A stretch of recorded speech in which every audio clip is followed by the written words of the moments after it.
పరిశుద్ధ గ్రంథం బైబిల్లో నుండి కొన్ని మాటలు మనం ధ్యానం చేసుకుందాం. ప్రకటన గ్రంథం, బైబిల్లో ప్రకటన గ్రంథం 21వ అధ్యాయము 6వ వచనాన్ని చదువుదాం. ప్రకటన గ్రంథం 21వ అధ్యాయం 6వ వాక్యం. మరియు ఆయన నాతో ఇట్లా నేను సమాప్తమైనవి నేనే అల్ఫాయు ఒమేగాయు అనగా ఆదియు అంతమునై ఉన్నాను. ఆ పై వచనాలు కూడా చదవండి. అప్పుడు సింహాసనాసీనుడైన 5వ వచనం. అప్పుడు సింహాసనాసీనుడైన వాడు ఇదిగో సమస్తమును నూతనమైనవిగా చేయుచున్నాను అని చెప్పెను. మరియు ఈ మాటలు నమ్మకమును నిజమునై ఉన్నాయి గనక వ్రాయమని ఆయన నాతో చెప్పాడు. స్తోత్రం చెప్పండి గట్టిగా. సింహాసనాసీనుడైన దేవుడు చెప్పిన మాటలన్నీ కూడా నమ్మకమును నిజమై ఉన్నది. భూమి ఆకాశాలు గతించిపోయినా సింహాసనాసీనుడైన దేవుని నోటి మాటలు ఎన్నటికీ గతించవండి. ఆయన మాటలన్నీ కూడా నమ్మకమైనవి, ఆయన మాటలన్నీ కూడా నిజమైనవి. మనుషులు మాట్లాడుతుంటే ఇది నమ్మే మాటలేనా, ఇది నమ్మేవేనా, నమ్మకానికి ఆధారం ఉందా, ఇది నమ్మే మాటలేనా అని కొన్నిసార్లు మనకు అనిపిస్తుంది. కొందరు మాట్లాడు నిజమేనా బ్రదర్, ఇది తల్లి, ఇది నిజమేనా, ఇది నిజమైన మాటేనా అని మనకు అనిపిస్తుంటుంది. కానీ సింహాసనసీనుడైన దేవుడు సెలవిస్తున్న మాటలన్నీ కూడా అవి నమ్మకమైనవి, అవి నిజమైనవి. ఆ సింహాసనసీనుడైన దేవుడు చెప్పిన మాటల్లో చాలా మాటలు అక్కడ ఉంటాయి. నేను ఒక్క మాట మీకు గుర్తు చేయాలనుకుంటున్నాను. సమాప్తమైనవి. స్తోత్రం చెప్పండి అందరు గట్టిగా, చెప్పండి గట్టిగా. హల్లెలూయా. సమాప్తమైంది. నేనే అల్ఫాయు, నేనే ఒమేగా, నేనే ఆదియు, నేనే అంతమై ఉన్నాను. అంటే దాని అర్థం ఏంటంటే ఈ ఆగస్టు మాసంలో ఆయనే ఆరంభము, ఆయనే ముగింపు. ఆరంభించేవాడు ఆయనే, కొనసాగించేవాడు ఆయనే, దాన్ని ముగించేవాడు ఆయనే. చెప్పట్లు కూడా మొదలు గట్టిగా గట్టిగా గట్టి గట్టిగా. హల్లెలూయా. అనేక కార్యాలు దేవుడు ఈ మాసంలో మీ జీవితంలో ప్రారంభించబోతున్నాడు. ప్రభువే దాన్ని కొనసాగించబోతున్నాడు. దాన్ని దేవుడే పూర్తి చేయబోతున్నాడు. మన జీవితంలో మనం ఇది పూర్తి చేయగలుగుతానా, ఇది సమాప్తం అవ్వగలుగుతుందా, దీనికి ఒక ముగింపు రాగలుగుతుందా అని మీరు అనుకుంటున్నారు. దేవుడు సమాప్తం చేస్తాడు. ఆమెను చెప్పండి గట్టిగా. మనకు సబ్జెక్ట్ చాలా మిగిలిపోయి ఉండొచ్చు. ఇది ఒక కొలికి వస్తుందా, ఒక ముగింపుకు వస్తుందా, దీంట్లో విజయం సాధించగలుగుతానా, లేకపోతే ఇలాగే పెండింగ్లో పడిపోతుందా, సంవత్సరం రాస్తా ఉన్నాను కానీ విజయం రావట్లేదని అనుకుంటున్నావా? దేవుడే దాన్ని పూర్తి చేసే శక్తిని దేవునికి అనుగ్రహించబోతున్నాడు. హల్లెలూయా. ఇల్లు ఆరంభించాం, పునాదులు వేసాం, ఇటుకరాయి పెడితే ఏదో ప్రాణం ఎగిరిపోతుందట. ప్రారంభించాలంటే ఎవరికో ప్రాణగండం అంటున్నారు. రోడ్డు పోటునని ఏదో చెప్తున్నారండి వాళ్ళు. రోడ్డు పోటునుంది, స్థలం కట్టొద్దు, కడితే ఎవరో ఒకరు లేచిపోతారు అంటుంటే ఫౌండేషన్ వేసి చాలా కాలం నుండి ఉండిపోయిందండి. స్థలం వాళ్ళదే, కట్టుకునే స్తోమత ఉంది, శక్తి ఉంది, పునాది వేశారు, ప్రారంభించారు, దాన్ని కొనసాగించలేకపోతున్నారు, దాన్ని పూర్తి చేయలేకపోతున్నారు. నాతో ఒకరోజు చెప్పారు, నేను అన్నాను ఆయనే ఆదియు, ఆయనే అంతమై ఉన్నాడు. ఆయన కృపావాక్యానికి అప్పగించుకోండి. రోడ్డు పోటున్నది మీ స్థలం, ఏం చేయగలుగుతుంది? దాన్ని ఎవరైనా కొంటారంటే కొనడానికి కూడా ఎవరు ముందుకు రావట్లే. ఆ స్థలం ఎందుకు అలా బీడుగా ఉండిపోవడం, ఆ నిర్మించబడిన కట్టడం ఎందుకు అలా ఆగిపోవడం? ప్రారంభించే ప్రతిసారి ఏదో ఒకటి జరుగుతుందంటే దేవుని ప్రేమించే వారి కొరకు మేలు కలుగుట కొరకై సమస్తం సమకూడి జరుగుతుంది. ఏ చేతులు పునాది వేసాయో ఆ చేతులతో దేవుడు పూర్తి చేయిస్తాడు. స్తోత్రం చెప్పండి గట్టిగా. హల్లెలూయా. కొన్ని రోజుల తర్వాత చెప్పాను, అన్న సమాప్తమైంది. ఆమెను చెప్పండి గట్టిగా. ఇక ఏ పని బ్యాలెన్స్ లేదు, కన్స్ట్రక్షన్ అంతా పూర్తి అయిపోయింది, ఇక సమాప్తమైంది. ఇక ప్రారంభోత్సవమే ఇక పెండింగ్లో ఉంది. ప్రారంభోత్సవం మాత్రమే మిగిలింది. మీరు ఎప్పుడు వస్తారు? Praise the Lord. ఇలా మన జీవితంలో ఎప్పటి నుండో ఇది సమాప్తం అవుతుందా, దీనికి ఒక ముగింపు వస్తుందా, దీని అంతం ఎలా ఉంటుందో అని ఎన్నో ఆలోచనలు మీరు ఉన్నారేమో. ప్రభు ప్రారంభించబోతున్నాడు, ప్రభు దాన్ని ముగించబోతున్నాడు. హల్లెలూయా. మందిర నిర్మాణం మనకు రాయపూడిలో ఒక ప్రార్థన మందిరం ఉండేది. రాయపూడి డెవలప్ అయిపోయింది కదండి. కొందరు డెవలప్మెంట్, కొంతమంది ప్రాణం మీదకి వస్తుంది. సరే మెయిన్ రోడ్డు, ఒక పెద్ద విశాలమైన రోడ్డు నిర్మిస్తూ ఉన్నప్పుడు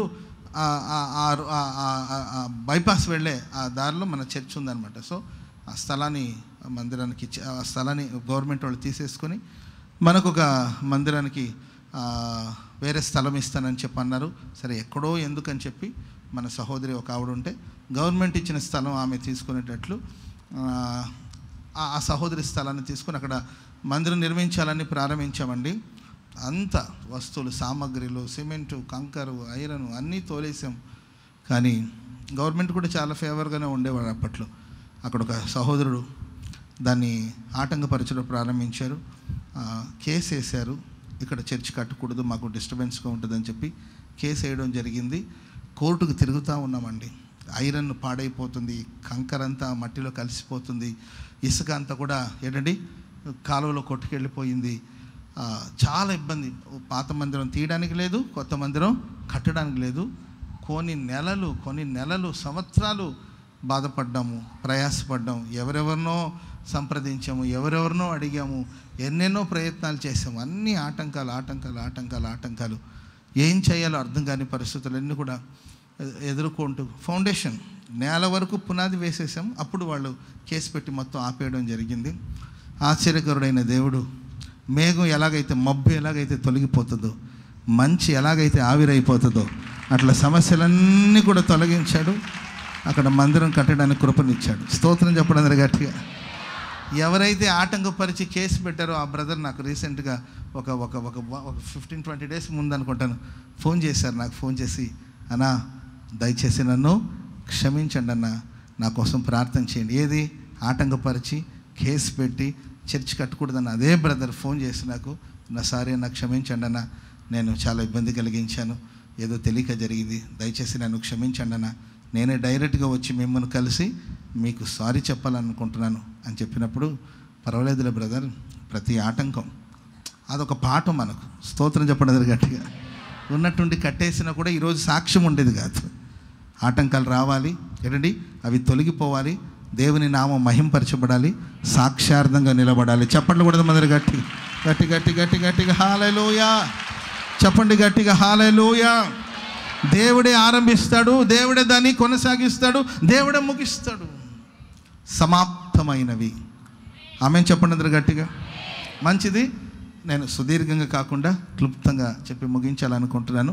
ఒక 2-3 విషయాలు మన జీవితంలో దేవుడు ఏ కార్యాన్ని సమాప్తం చేస్తాడు, అది సమాప్తమైన తర్వాత మన జీవితాలు ఎలా ఉంటాయి, ఆయన ఎట్లా ఫినిష్ చేస్తాడు. ఆమేన్ చెప్పండి అందరూ గట్టిగా. ఇంగ్లీష్లో ఏమంటారు సమాప్తమైనది అనేదానికి? అమ్మా ఇంగ్లీషా? ఫినిష్ అంతేనా? ఫినిష్ ఏనమ్మా? ఓకే. దేవుడు ఫినిష్ చేస్తాడు ఎలాగైనా. ఆమెను చెప్పండి, పక్కన వాళ్ళకి చూసి చెప్పండి, ఫినిష్ అవుతుందని చెప్పండి. దేవుడు ఫినిష్ చేస్తాడని చెప్పండి. ఫినిష్ అంతే. హల్లెలూయా. దేవుడు చేస్తాడు. ఈ ఫినిష్ అయిన తర్వాత, ఈ సమాప్తమైన తర్వాత జరిగిన కార్యం ఆయన సమాప్తం చేస్తాడనేది మాత్రం దానికి డోకా లేదు. దేవుడు ఖచ్చితంగా చేస్తాడు. ఎందుకంటే మన జీవితాన్ని ఆరంభించింది ఆయనే దాన్ని కొనసాగిస్తాడు.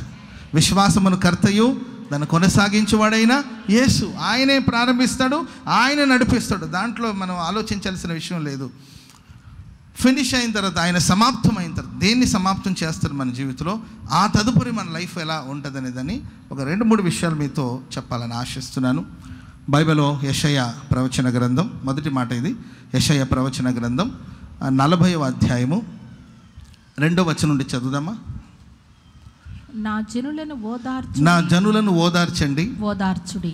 నా జనులను ఓదార్చుడి. యెరూషలేముతో ఓదార్చుడి అన్నాను, లేకపోతే ఓదార్చుడి 2 సార్లు ఒకే మాట. ఓదార్చుడి. యెరూషలేముతో ప్రేమగా పక్కన వాళ్ళని చూసి ప్రేమగా మాట్లాడండి, వాళ్ళని ఓదార్చండి. చూద్దాం ఎట్లా ఓదారిస్తారో చూద్దాం. నా జనులను ఓదార్చండి 2 సార్లు చెప్పాడు ప్రభు. ఒకసారి చెప్తే మీరు పెద్ద లైట్ తీసుకుంటారేమో అని చెప్పి దేవుడు 2 సార్లు చెప్పాడు అనమాట. ఓదార్చుడి. ఏది మీ పక్కన వాళ్ళు ఒకసారి ఓదార్చండి, చూద్దాం ఎలా ఓదారుస్తారు. సరే ఓదార్చకపోతే పర్వాలేదు కానీ కనీసం ప్రేమగా మాట్లాడండి. ప్రైజ్ లాడని ప్రేమగా మాట్లాడండి. ప్రేమగా కొంచెం నవ్వండి. Praise lord. ఓదార్చుడి. నా యెరూషలేముతో మీరు ప్రేమగా సంఘంలో ఉన్న వాళ్ళతో ప్రేమగా మాట్లాడాలి. ఆమె చెప్పండి గట్టిగా. ప్రేమగా, అభిమానంగా, ఆదరణగా మాట్లాడాలి. ఓదార్చాలి. ఎందుకు ఓదార్చాలి ప్రభువా సంఘాన్ని? చదవండి. ఆమె యుద్ధ కాలములో సమాప్తమాయెను. చప్పట్లు కూడా మంది గట్టిగా చప్పట్లు. మీ యుద్ధ కాలాన్ని దేవుడు సమాప్తం చేశాడు. మీ జీవితంలోని యుద్ధాలన్నిటిని కూడా దేవుడు పూర్తి చేశాడు, సమాప్తం చేశాడు. ఈ యొక్క యుద్ధము లేదు. యుద్ధ దినాలన్నిటిని కూడా యుద్ధ కాలమును దేవుడు సమాప్తము చేశాడు. హల్లెలూయా. యుద్ధ దినములన్నీ కూడా తన జీవితంలో సమాప్తమాయను గనుక ఇక ఓదార్చండి. ఇక ఒకరినొకరు ఓదార్చుకోవాలి, ఒకరితో ఒకరు ప్రేమగా ఉండాలి. Praise the Lord. ఒక యుద్ధం అనేది మనిషి జీవితంలో, యుద్ధాల్లో పలు విధాలు మనం చూస్తాం. ఒకటేమో అంతరంగ యుద్ధం, లోపల ఉంటుంది యుద్ధాలు, మనం బయటపడలేము. చూడ్డానికి నవ్వుతున్నట్లే ఉంటుంది, చూసి దాన్ని తింటూ ఉన్నట్టే ఉంటాం, చూస్తే పాపం నిద్రపోతున్నారేమో అన్నట్లు ఉంటారు. కానండి లోపల ఒక సమరం, లోపల ఒక యుద్ధం, అంతరంగ సమరం. మన పాటలు కూడా ఉంటుంది. అంతరంగ సమరములో ఆశలెన్నో విఫలము కాగా, శరణు కోరి నిన్ను చేరా తల్లడిల్లుచున్నాను. అంతరంగ సమరములో ఆశలెన్నో విఫలము కాగా, శరణు కోర నిన్ను చేరా తల్లడిల్లుచున్నాను.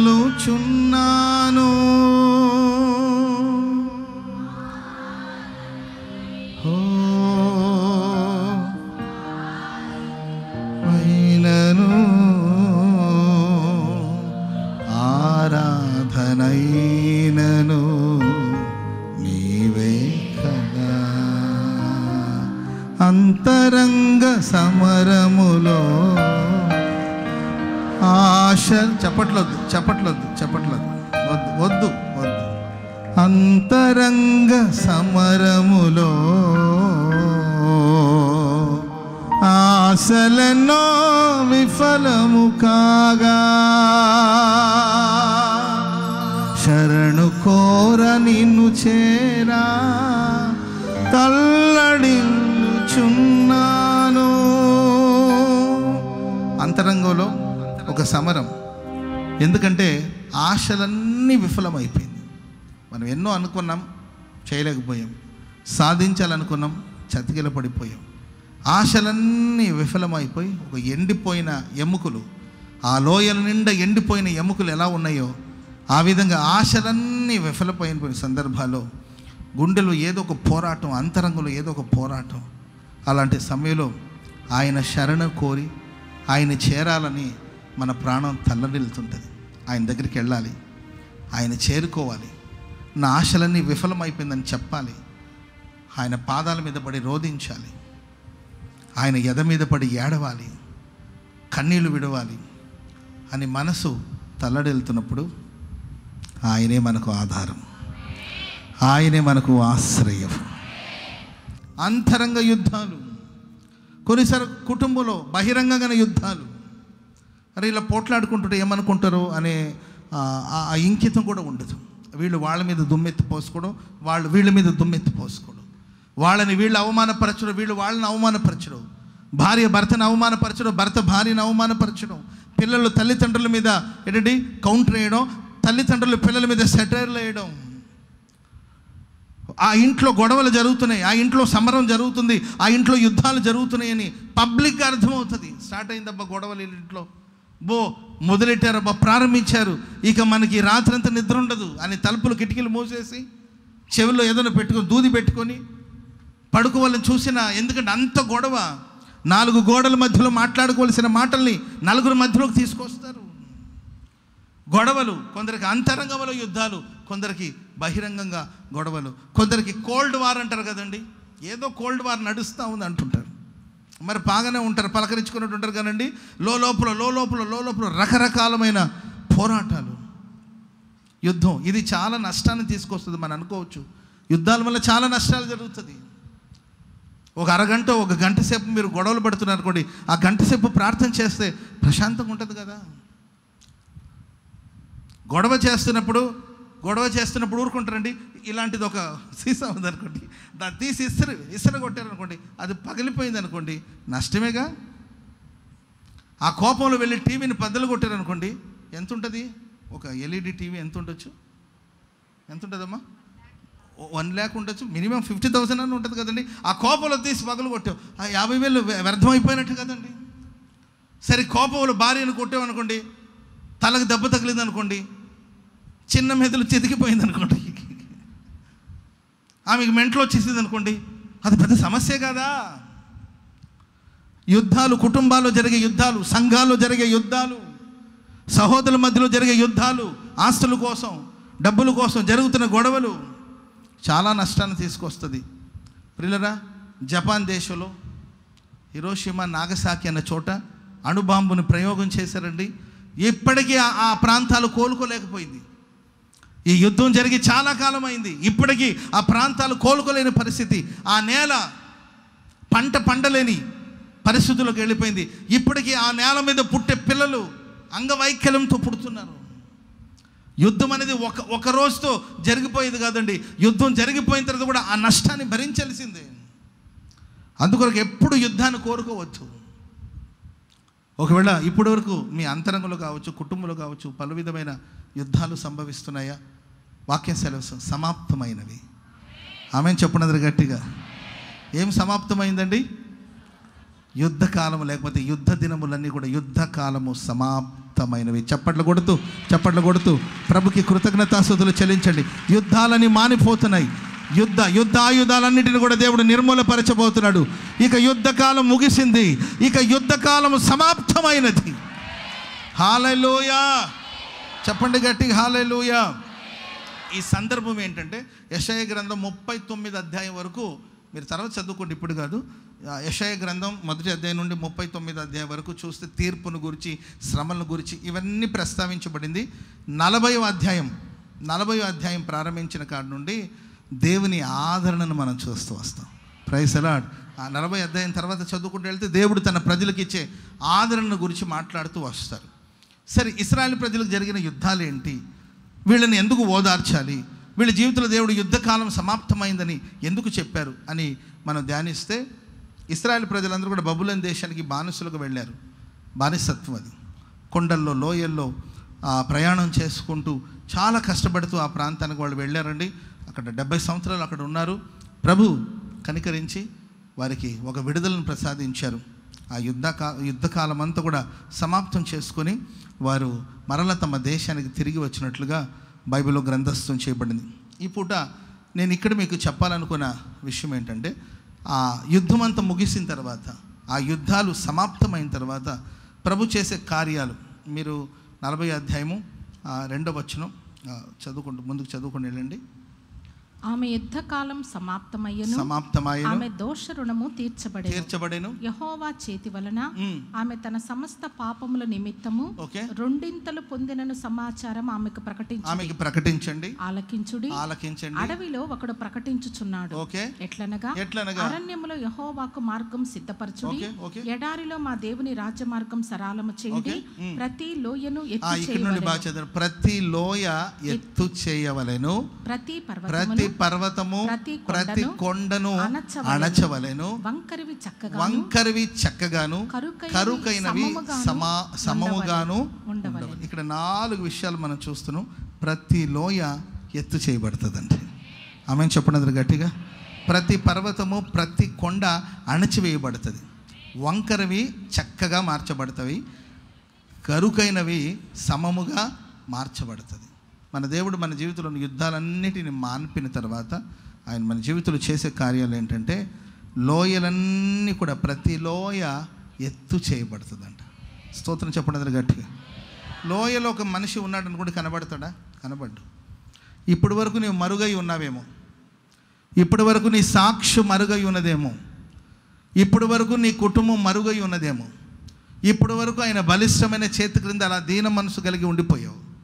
ఇప్పటి వరకు పలానా వాళ్ళు ఎవరో ఎవరికి తెలియదు. ఇప్పుడు వరకు నీ ప్రయత్నం ఎవరికి అర్థం కాలేదు. ఇప్పటి వరకు నీవు చేస్తున్న వ్యాపారం ఏదో ఒక మూలలో ఏదో ఒక గుంపుకు మాత్రమే తెలిసిందేమో. ఇప్పుడు వరకు నీ కుటుంబం ఏదో ఒక మూలలో ఉండిపోయిందేమో. నా దేవుడు ఆ లోయను ఎత్తు చేయబోతున్నాడండి. లోయలో ఉన్న నిన్ను ఎత్తైన స్థలములోనికి ప్రభు తీసుకురాబోతున్నాడు. లోయలో ఉన్న నిన్ను ఎత్తైన స్థలముల మీద దేవుడు నిలబెట్టబోతున్నాడు. హల్లెలూయా. మీ సాక్ష్యం పరిమళ సువాసనగా ప్రభు మార్చబోతున్నాడు. దేశముక ఉన్నత స్థలముల మీదకి నా దేవుడు నిన్ను ఎక్కించబోతున్నాడు. నీ కుటుంబాన్ని దేవుడు హెచ్చించబోతున్నాడు. నీ వ్యాపారాన్ని దేవుడు హెచ్చించబోతున్నాడు. నీ ఉద్యోగంలో దేవుడు నిన్ను హెచ్చించబోతున్నాడు. నిన్ను ఎవరైనా అణచలేరండి. దేవుడు నిన్ను హెచ్చించే సమయం ఆసన్నమై ఉన్నది. ప్రతి లోయ ఎత్తు చేయబడుతుంది. అందుకొరకు యుద్ధాలన్నింటినీ దేవుడు మాన్పివేశాడు. ఎస్తేర్ చరిత్ర మనం చూస్తే ఒక సాధారణమైన కుటుంబంలో పుట్టింది. తల్లిదండ్రులను పోగొట్టుకున్న ఒక దిక్కులేని ఒక అనాథురాలైన అనాథగా జీవించిన ఎస్తేరు. ఎవరు ఆమెను తీసుకొని, ఆమెను ఎవరు దత్తత తీసుకొని ఆమెను పెంచి పెద్ద చేయడానికి ఫ్యామిలీ ఎవరు లేరు. ఓ తల్లి స్థానంలో నిలబడడానికి ఎవరు లేరు. ఒక తండ్రి స్థానంలో నిలబడడానికి ఎవరు లేకపోతే మొర్దెకై అన్నయ్య వరుస అవుతాడండి. ఇంకెవరు లేరు. మరి ఎవరో ఒకరు చూసుకోరు కదని అన్నయ్య చేరదీసి అమ్మాయిని పెంచి పెద్ద చేశాడు. ఆమె పెద్ద సౌందర్యవతి అనో అందగత్తి అనో మనం చెప్పలేము. ఆ దేశంలో చాలామంది అందగత్తులు ఉన్నారు, చాలామంది సౌందర్యవంతులు ఉన్నారు, ఎందరో ఉన్నారు. అందరూ పోటీ పడిన వాళ్ళే. నేనున్నా అని ఎడడి అందాన్ని పెంచుకోవడానికి ఓళ్ళని మార్గాలు. నేనున్నానని పోటీ పడిన వాళ్ళు వాళ్ళందరి మధ్యలో ప్రియులరా లోయలో ఉన్న ఎస్తేర్ని లోయలో ఎత్తు చేయబడింది. ఎస్తేర్ని దేవుడు సింహాసనం మీద కూర్చుండబెట్టాడు. స్తోత్రం చెప్పండి గట్టి హల్లెలూయా. ఎవరి కోసమో ఈ మాట, మీలో ఎవరి కోసమో ప్రభు ఈ మాట మాట్లాడుతున్నాడు. మీలో ఎవరో ఇప్పటి వరకు లోయపు అనుభవాలు, గాఢాంధకారపు లోయలు, కన్నీటి లోయలు, గాఢాంధకారపు లోయలు, మరణాంధకారపు లోయలు. దావీదు భక్తుడు అంటాడు, మరణాంధకారపు లోయలు, గాఢాంధకారపు లోయలో నేను సంచరించినను. లోయలో ప్రయాణం చేశాడు. మరణాంధకారపు లోయలవి. అడుగు తీసి అడుగు వేస్తే ఏమవుతాడో తెలీదు, అసలు ఉన్నాడో తెలీదు, లేడో తెలీదండి. ఎందుకంటే అది గాఢాంధకారం, చీకటి కమ్మేసింది, లోయలది. ఆ లోయలో ఉన్న దావీదుని దేవుడు హెచ్చించి ఘనపరిచినట్లు ఖచ్చితంగా మీ జీవితాల్లో కూడా మీరు ఏ లోయలో ప్రయాణం చేస్తున్నారో ఆ లోయలో మీరు ఎన్ని ఇబ్బందులు పడుతున్నారో నాకైతే తెలియదండి. ఆ లోయలని ఎత్తు చేయబడుతుంది. గోతిలో నుండి దేవుడు నిన్ను లేవనెత్తబోతున్నాడు. నువ్వు పడిన గుంటల నుండి దేవుడు నిన్ను లేవనెత్తబోతున్నాడు. నాశనకరమైన గుంటల నుండి, జిగటగల దొంగ ఊబిలో నుండి నా దేవుడు నిన్ను లేవనెత్తబోతున్నాడు. బండ మీద నీ పాదములను దేవుడు స్థిరపరచబోతున్నాడు. హల్లెలూయా. ప్రతి కన్నులు నిన్ను చూసి దేవుని నామాన్ని మహిమపరచబోతుందండి. ప్రతి నోరు నిన్ను బట్టి దేవుని నామాన్ని మహిమపరిచేటట్లు దీపస్తంభం మీద పెట్టబడిన దీపంలా దేవుడు ఆశీర్వదించబోతున్నాడు. కొండ మీద కట్టబడిన పట్టణం వల్ల దేవుడు నీకు సాక్ష్యం ఇవ్వబోతున్నాడు. హల్లెలూయా. ఇక నీవు మరుగై ఉండే అవకాశమే లేదండి. దేవుడు వెలుపలకు రప్పించబోతున్నాడు. ఆయన వస్త్రపు చెంగు ముట్టుకుంటే చాలు నేను బాగుపడతాను. ఆమె కోరింది ఏంటంటే జస్ట్ నేను స్వస్థత పొందితే చాలు. ఆయన వస్త్రపు చెంగును ముట్టుకుంటాను, స్వస్థత పొందుతానని ఆ జనసమూహంలో వచ్చి ఆయన వస్త్రపు చెంగును మాత్రమే ముట్టుకొనింది. దేవుడు ఆమెకి స్వస్థత ఇచ్చాడు. పోలే నేను బాగుపడిపోయి వెళ్ళిపోవాలనుకుంటే దేవుడు వెళ్ళిపోలే. ఎవరు నన్ను ముట్టింది ఎవరు? ఆమెను చెప్పడం గట్టిగా. ఇప్పుడు అవంతా అవసరమా ప్రభువా? నన్ను ఎవరో ముట్టారయ్యా, ఇంతమంది నీ మీద పడుతుంటే మళ్ళీ ముట్టారంటే లేదు, నన్ను ఎవరో నన్ను ముట్టారు, నాలో నుండి ప్రభావం వాళ్ళకి వెళ్ళింది. అందరూ ముట్టుకోవడం వేరు, కానీ నా ప్రభావాన్ని పొందుకున్నారు. స్తోత్రం చెప్పడం గట్టిగా. నాలో ఉన్న ప్రభావం ఆమెలోనికి వెళ్ళింది. ఎవరామె అంటుంటే ప్రభువా ఇప్పుడు ఈ డీటెయిల్ అంతా అవసరమా? అసలే ఆ సమాజ మందిరపు అధికారి యొక్క కుమార్తె చనిపోయింది. ఆయన చాలాసేపు నుండి వెయిటింగ్లో ఉన్నాడు. ఇప్పుడు ఈ మీటింగ్ అవసరమా? అక్కడ ఈ మీటింగ్ అవసరమా? Praise the lord. హల్లెలూయా. ఈమె కూడా అయ్యా నేనేదో మరుగై ఉండి మేలు పొందుకొని పోదామంటే ఈయన నన్ను వదిలేటట్టు లేడు అని చెప్పి ఇక ఆమె మరుగై ఉండలేనని తెలుసుకుని అప్పుడు బయటకు వచ్చి ఆమె చెప్పింది ఏమనంటే, అయ్యా ఇలా నాకు 12 సంవత్సరాల నుండి పలానా ప్రాబ్లం ఉంది, నేను వచ్చి నిన్ను ముట్టుకున్నాను, నీలో నుండి ప్రభావం నాలోనికి వచ్చింది, ఆ విడుదల పొందిన స్త్రీని నేనే. స్తోత్రం చెప్పండి అందరు గట్టిగా. అంతటితో ఆగిపోలేదు. అక్కడ ఉన్న వాళ్ళందరికీ తెలిసింది, ఓహో ఈమె స్వస్థత పొందిన స్త్రీ ఈమె అని వాళ్ళందరికీ తెలిసింది. అంతేకాదండి, ఈ సాక్ష్యం ఆ చుట్టుపక్కల ఉన్న ప్రాంతాల్లో ఉన్న వాళ్ళందరికీ తెలియచేయబడితే ఆ తర్వాత జనులందరూ కూడా గ్రామాల నుండి కదిలి వచ్చి వాళ్ళు ఏమన్నారు తెలుసా? అయ్యా నీ వస్త్రపు చెంగును ముట్టుకొనిమ్మండి. స్తోత్రం చెప్పండి అందరు గట్టి. ఎవరు ఇన్స్పిరేషన్ ఈమెకి? వీళ్ళందరికీ ఇన్స్పిరేషన్ ఎవరండి? ఎవరు? ఒక రక్తస్రావంతో బాధపడుతున్న ఒక స్త్రీ. మిగతా వాళ్ళందరికీ ఆమె జీవితం ఒక ఇన్స్పిరేషన్ అన్నమాట. ఆమె జీవితం ఒక మాదిరిగా మారింది. ఆయన వస్త్రపు చెంగు ముట్టుకుంటే చాలు. లేకపోతే ఏంటంటే ఆయన ప్రార్థన చేయాలని ఇంకేదైనా ఎదురు చూస్తుంటారేమో. ఇప్పుడు ఆయన వస్త్రపు చెంగు ముట్టుకుంటే చాలు. ఆయన వస్త్రానంతా చుట్టుకోవాల్సిన అవసరం లేదు. ఆయన దుప్పట్లు కప్పుకొని రోజంతా పడుకోవాల్సిన అవసరం లేదు. వస్త్రపు చెంగు ముడితే చాలు, బాగుపడతామని వచ్చి అయ్యా నీ వస్త్రపు చెంగును ముట్టుకునిమ్మంటే ముట్టుకోమన్నాడు ప్రభు. వాళ్ళు ముట్టుకున్నారు, వాళ్ళందరూ కూడా విడుదల పొందారు. చప్పట్లు కొడుతూ దేవునికి స్తోత్రం చెప్పండి గట్టిగా. ప్రతి లోయ ఎత్తు చేయబడబోతుంది. ఇక నీ సాక్ష్యం పరిమళ సువాసనగా వెదజల్లబోతుందండి. అసలు నీ సాక్ష్యం వల్ల అనేకులు ప్రభు చెంతకు నడిపించబడబోతున్నారు. నువ్వు మేలు పొందుకోవడమే కాదండి, నీ కుటుంబ సభ్యులు, నీ రక్త సంబంధికులు, బంధువులందరూ కూడా మేలు పొందుదురుగాక. హల్లెలూయా. ఇక యుద్ధకాలం ముగిసిందండి. హల్లెలూయా. యుద్ధకాలము సమాప్తమైంది. ఇక మీదట ప్రతి లోయ ఎత్తు చేయబడుతుంది. ప్రతి పర్వతము, ప్రతి కొండ అణచివేయబడుతుందంట. ప్రతి పర్వతం, ప్రతి కొండ. పర్వతం అంటే లైకే హిమాలయ, పెద్దది పర్వతాలు. అందుకే కొందరు చూడు పర్వతంలాగా పోతున్నాడు అంట. అంటే హెవీ, బలమైనవి, ఎత్తైనవి పర్వతాలు. కొండలంటే మన తాడికొండ, మన గోరంట్ల కొండ, ఆ తర్వాత ఇంకే కొండ చెప్పాలి, దయాక్షేత్ర కొండ. ఇవన్నీ చిన్న చిన్న కొండలు. కొన్ని పెద్ద పెద్ద పర్వతాలు, కొన్ని చిన్న చిన్న. మన లైఫ్లో మనం మొన్నటి వరకు పెద్ద పెద్ద పర్వతాలతో ఏగాము.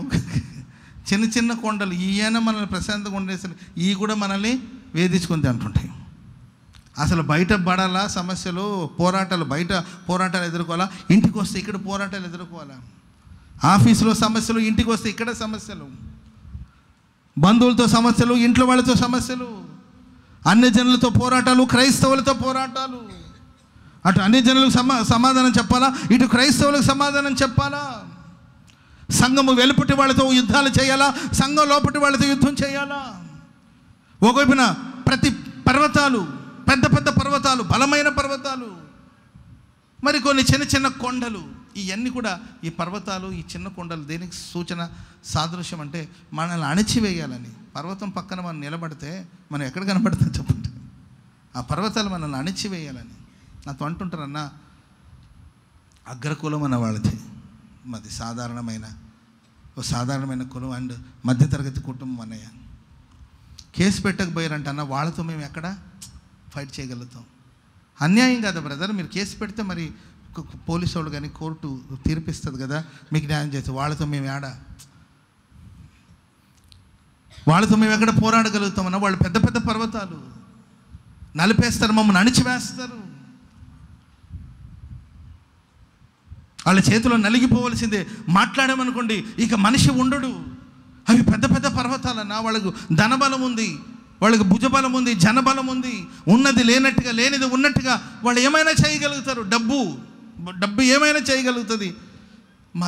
మాది మధ్యతరగతి కుటుంబం, మాది ఏదో చిన్న కుటుంబం, ఎక్కడో మరుగై ఉండాలనుకున్నాం, వాళ్ళ చేతిలో మేము నలిగిపోతాం అని మాట్లాడుతూ ఉంటారు. ప్రేమైన వాళ్ళరా, నిన్ను అణచాలనుకున్న ఆ పర్వతాలు అది ఎంత పెద్దవైనా సరే వాటిని దేవుడు అణచివేయబోతున్నాడు. అది పెద్ద పెద్ద సమస్యలే కావచ్చు, అది చిన్న చిన్న సమస్యలే కావచ్చు. స్తోత్రం చెప్పండి అందరు గట్టిగా. అది ఎంత పెద్ద ప్రాబ్లం అయినా సరే భయపడొద్దు, దేవుడు అణచివేస్తాడు. పక్కన మనం చూసి చెప్పండి, ఎంత పెద్ద ప్రాబ్లం అయినా సరే దేవుడు అణచివేస్తాడు. కొన్ని చిన్న చిన్న సమస్యలైనా కానీ మనకు చిరాకు తెప్పిస్తూ ఉంటుంది, చిరాకు తెప్పిస్తుంటుంది. Praise the lord. చిన్న చిన్న సమస్యలే. రాజుగారు పోతున్నారండి, ఒక ఈగ వచ్చి గీ గీ అంటే ఏం గీయాలి చెప్పండి? గీ అని చెవుల దగ్గర రాజుగారి చుట్టే తిరుగుతుంది. మేబీ రాజుగారు ఉన్న అత్తరు వాసనకు వచ్చిందో దేనికి వచ్చిందో మొత్తం గీ అని చెవుల దగ్గర తిరుగుతూ ఉంటే అప్పుడు రాజుగారికి చిరాకు వచ్చి వెంటనే కత్తి తీశాడంట. ఏది? ఈగకి. ఒక ఈగ కత్తి తీసి వేసేస్తా అంటుంటే నీవు నన్ను వేయలేవు గీ అంటుందంట. చుట్టూ ఉన్నవాళ్ళు అంటారు, అయ్యా ఆ ఈగతో ఎందుకు పోనీ, అది ఏదో వాగిపోతుందిలే, దాని గురించి ఎందుకు అని అంటే, అది వచ్చి నా చెవుల దగ్గరకు వచ్చి గీ అంటదా, ఏం గీయాలి అని కత్తి తీసుకొని దాన్ని వెనక పరిగెత్తాడంట. ఈగ దొరుకుతుందండి, దాని వెనక పరిగెత్తి వెళ్ళి వాడు పెద్ద మురికి కాలువద్దంట, దానిలో పడ్డాడు. అంతే, బట్టలంతా పాడైపోయింది. ఏంటండి ఆయన వెతుకుతున్నాడు, బయటకు తీశారు పాపం. ఆ చుట్టూ ఉన్న వాళ్ళందరూ వచ్చి మరలా చూసి గీ అంటుంది. కొన్నిసార్లు చిన్న చిన్న విషయాలే కానీ మనకు మనశ్శాంతి లేకుండా చేస్తుంది. చిన్న చిన్న ప్రాబ్లమే కదా, చిన్నది. ఇది చిన్న, దీని గురించి మీరు ఇంత భయపడాలా పాస్టర్ గారు, దీని గురించి మీరు ఇంత స్ట్రెస్ తీసుకోవాలా, అయ్యో ఇది చిన్న విషయమే, ఇది సాధారణమైన విషయమే, దీని గురించి మీరు ఎందుకంటే ఇంత టెన్షన్ పడతారు, ఇది చిన్న విషయమే కదా, దీని గురించి ఎందుకు మీరు ఫ్రస్ట్రేట్ అవుతున్నారు, దీని గురించి ఎందుకు మీరు టెన్షన్ పడుతున్నారు. నిజమే, కొన్ని చిన్న చిన్న విషయాలు, ఈగ లాంటివి, దోమ లాంటివి, నలక లాంటిది. నలక ఏంటండి? చిన్న నలకే అనుకోండి, నలుసు, చిన్న నలుసు అనుకోండి, కంట్లో పడితే హాయిగా ఉంటుందా? ఎలా ఉంటుందండి? బాధ. అది అంతేకా. కళ్ళలో ఏంటండి?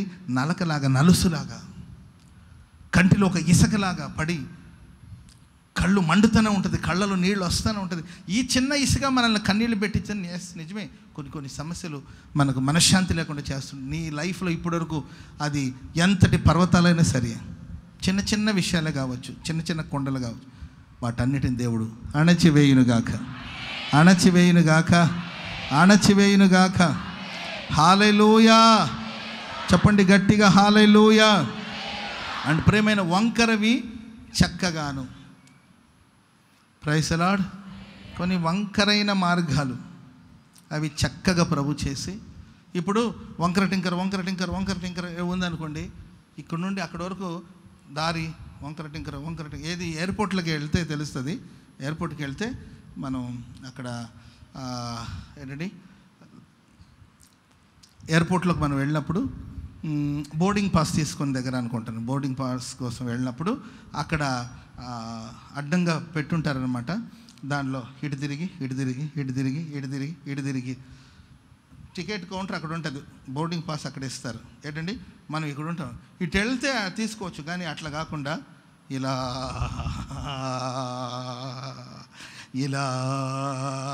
వెళ్తే మరలా క్యూ అనమాట, మరలా నిలబడచ్చు, మరలా ఇలా వెళ్ళి వచ్చేసరికి చాలా టైం తీసుకుంటుంది. Praise the lord.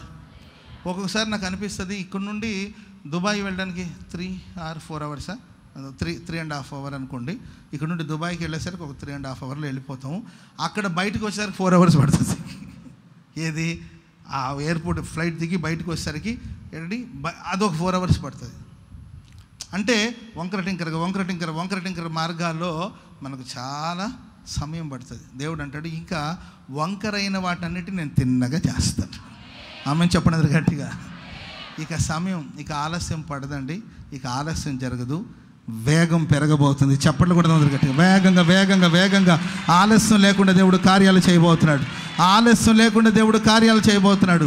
వంకరైన వాటిని దేవుడు చక్కగా మార్చబోతున్నాడు. ఎందుకంటే యుద్ధ కాలములన్నిటిని దేవుడు సమాప్తం చేశాడు. ఇక యుద్ధం లేదు. వంకరైన వాటిని దేవుడు సమముగా ప్రభు మార్చబోతున్నాడు. నీ వెళ్ళాలనుకున్న గమ్యానికి త్వరగా వెళ్ళబోతున్నావు. చప్పట్లు కొట్టండి గట్టిగా. ఇక ఆలస్యం లేదు. నీవు చేరుకోవాలన్న గమ్యాన్ని ఖచ్చితంగా చేరుకోబోతున్నావు. ఆమేన్, హల్లెలూయా. ఇప్పుడు మనం గుంటూరు నుండి వయా విజయవాడ, హైదరాబాద్ వెళ్ళాలంటే మన గుంటూరు నుండి విజయవాడ వెళ్ళాలి. విజయవాడ ట్రాఫిక్ అంతా దాటుకోవాలి, ఆ తర్వాత వెళ్ళాలి. ఇప్పుడు ఇంకొక షార్ట్ కట్ వే ఒకటి ఏర్పాటు చేస్తున్నారు. ఇంకా రోడ్ వేసేసారు, ఇంకా ఓపెనింగ్ అవ్వలేదు. చిన్నకాకాని దగ్గర నుండి, చిన్నకాకాని దాటిన తర్వాత చిన్నగా ఎక్కడ టచ్ అవుతుంది అది? ఇబ్రహీంపట్నం దగ్గరికి. విజయవాడ టచ్ అవ్వకుండానే ఇంతకుముందు విజయవాడ వెళ్ళి ప్రైజ్ లార్డ్ సూర్యాపేట నుండి వస్తున్నారు ప్రార్థనకి. 1వ తారీఖు వస్తున్నారు, ఆ తర్వాత ప్రభు బల్లార్థనకు వస్తున్నారు. ప్రైజ్ లార్డ్ సూర్యాపేట నుండి వస్తున్నారు. ఎట్లా వస్తున్నారంటే పాపం విజయవాడ వెళ్ళి ఆ ట్రాఫిక్ అంతా దాటుకుంటూ మొత్తం ప్రేయర్ చూసుకుని మరలా నైట్ బయలుదేరారు. అట్లా చాలా దూర ప్రాంతాల నుండి కూడా చాలామంది వస్తున్నారు. చాలా సమయం. Praise lord. ఇంకొక ఎగ్జాంపుల్ కూడా మీకు చెప్తాను.